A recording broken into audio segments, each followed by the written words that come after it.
Class 12th photo electric effect पे आपने एक टॉपिक देखा होगा। ठीक है, उसमें क्या होता है, ग्राफ होते हैं तीन, जो कि हमें बहुत अच्छे से आने चाहिए।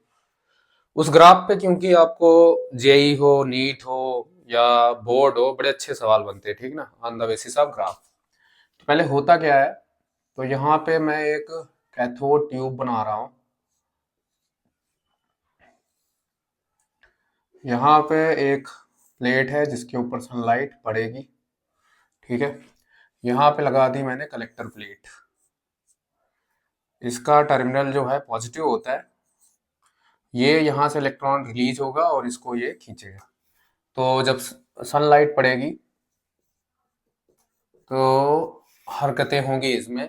इलेक्ट्रॉन रिलीज होता है, मिनिमम एनर्जी थ्रेशोल्ड एनर्जी जब इसको ऑब्टेन्ड होती है, इलेक्ट्रॉन फ्री हुआ तो इस इलेक्ट्रॉन को ये प्लेट खींच लेगी। तो जो कलेक्टर प्लेट है, यहाँ पे प्लस चार्ज होता है। अब किस वजह से यहाँ पे हम करंट को बढ़ा सकते हैं, नंबर ऑफ इलेक्ट्रॉन्स को बढ़ा सकते हैं, उसका ग्राफ। फिर इसके बाद इस वाले पॉजिटिव जो प्लस यहाँ पे वोल्टेज लगाया है उसका क्या इफेक्ट है, उसके बारे में पढ़ेंगे। और अगर हम एक चीज और यहाँ पे देखेंगे कि अगर मान लो गिरने वाली लाइट की एनर्जी बढ़ाएंगे तो क्या असर होगा, इसके ऊपर बात करने वाले हैं। ठीक है ना। इस वाली डायग्राम का मोटा मोटा ये जो चीज है इसको साफ कर दो, कोई फर्क नहीं पड़ता इसको ज्यादा। बस हमें ये समझ में आ गया कि ये प्लस है, ये माइनस है। अब इसके ऊपर हम देखते हैं क्या होने वाला है। ठीक है ना। तो ग्राफ बनाने वाले हैं यहाँ पे। पहला इधर है फोटो इलेक्ट्रिक करंट, पीईसी। इस तरफ है मैंने रखा इंटेंसिटी। ध्यान से समझना, ठीक है।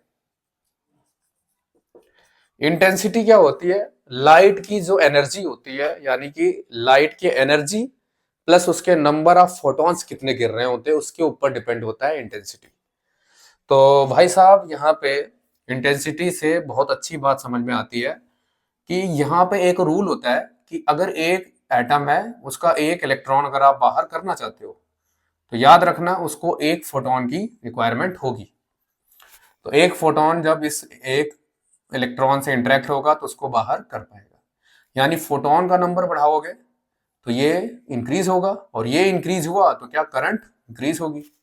तो यहाँ पे सीधा समझ आ गया, इंटेंसिटी मतलब फोटोन को बढ़ाना। तो इंटेंसिटी बढ़ाने से करंट बढ़ती है और एकदम लीनियर डायरेक्शन में आपको चल रहा है, फोटो इलेक्ट्रिक करंट इंक्रीज होते हुए नजर आ रहा है। ये पहला ग्राफ है जो कि आपको मजा से आ गया होगा। फिर से अगला एक ग्राफ समझते हैं। ठीक है, इस वाले ग्राफ को यहां से फिर से फोटो इलेक्ट्रिक करंट वर्सेस यहां पे हम लगा देते हैं डिफरेंट इंटेंसिटी। बट इस वाली साइज मैंने इस साइड यहाँ पे जो नीचे रखा है, ये जो कलेक्टर प्लेट का वोल्टेज है उसके अकॉर्डिंग है ना। कलेक्टर प्लेट पोटेंशियल या वोल्टेज, इसके बारे में हम बात करने वाले हैं। ठीक ना। अब यहाँ पे इस तरह का एक ग्राफ पहले आपको नजर आएगा, आपको एनसीईआरटी में, यहां से ऐसे। ठीक है ना, इस तरह से। इसका जो ये एंड पॉइंट है ये सेम है, माइनस वी यहाँ पे सेम है। That is called stopping potential. अब इसमें से जिसका हाइट ऊपर है यानी करंट उसकी ज्यादा है, तो ये इंटेंसिटी 1, ये 2, ये 3 नाम दे दिया मैंने। तो इसका मतलब इनकी इंटेंसिटी अलग अलग थी, लेकिन स्टॉपिंग पोटेंशियल सबका एक जैसा था। स्टॉपिंग पोटेंशियल का लेना देना फ्रीक्वेंसी से होता है। तो यहाँ पे हमें समझ आई कि इंटेंसिटी 1 ज्यादा है, 2 ज्यादा है, फिर उसके बाद 3 सबसे ज्यादा I1। ठीक है ना, इस तरह से सीक्वेंस है। स्टॉपिंग पोटेंशियल सबका सेम है, इससे बात पता चल रही है कि ये जो फ्रीक्वेंसी है वो एग्जैक्ट क्या है, सबकी सेम है। अब एक और नीचे इसी तरह का एक और ग्राफ बनाते हैं। देखो ग्राफ बहुत जबरदस्त है ये तीनों। ठीक है, आपको ध्यान रखना ही पड़ेगा क्योंकि बहुत ज्यादा पूछे जाते हैं। तो कलेक्टर प्लेट पोटेंशियल यहाँ पे मैंने लिख दिया।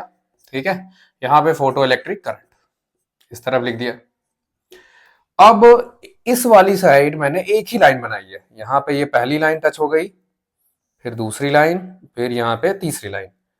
अब इसमें देखा जाए तो ये वाला V1 माइनस का, ये वाला V0 भी लगा दो साथ में, 2 माइनस का, और ये माइनस का V03।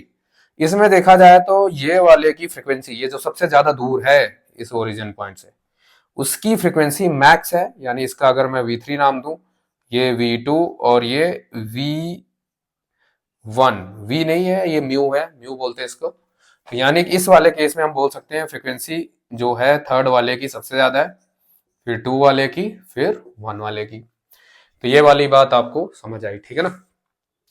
तो कहानी ये है। एक और ग्राफ आता है, ठीक है ना, यहां से इधर देख लेते हैं इस तरफ, यहां पे इसका ग्राफ एक और आता है। इस ग्राफ में इस वाली लाइन पे मैं जो रखूंगा, यहाँ पे इस पे जो रखने वाले हैं, इस पे रखने वाला हूं मैं वोल्टेज, पोटेंशियल, और यहाँ पे रखने वाला हूं फ्रीक्वेंसी जो कि गिरने वाली है। तो ये आने वाली फ्रीक्वेंसी के हिसाब से ये इसका मिनिमम थ्रेशोल्ड फ्रीक्वेंसी चाहिए। फिर उसके बाद ये ग्राफ जो है ऐसे चलता है, इस तरह से स्ट्रेट में चलता है। ये नेगेटिव टकराने का मतलब है इसकी स्टॉपिंग पोटेंशियल इतनी है, यानी कि ये वोल्टेज माइनस में आ गया है यहाँ पे, और ये फ्रीक्वेंसी यहाँ पे ये बताता है थ्रेशोल्ड फ्रीक्वेंसी के बारे में। इसका जो स्लोप है ये वाला, जो इस दोनों के बीच का वोल्टेज वर्सेस फ्रीक्वेंसी का, ये स्लोप आपको h/e की वैल्यू देता है, ठीक ना। प्लैंक्स कांस्टेंट होता है और e जो है यहाँ पे इलेक्ट्रॉन होता है।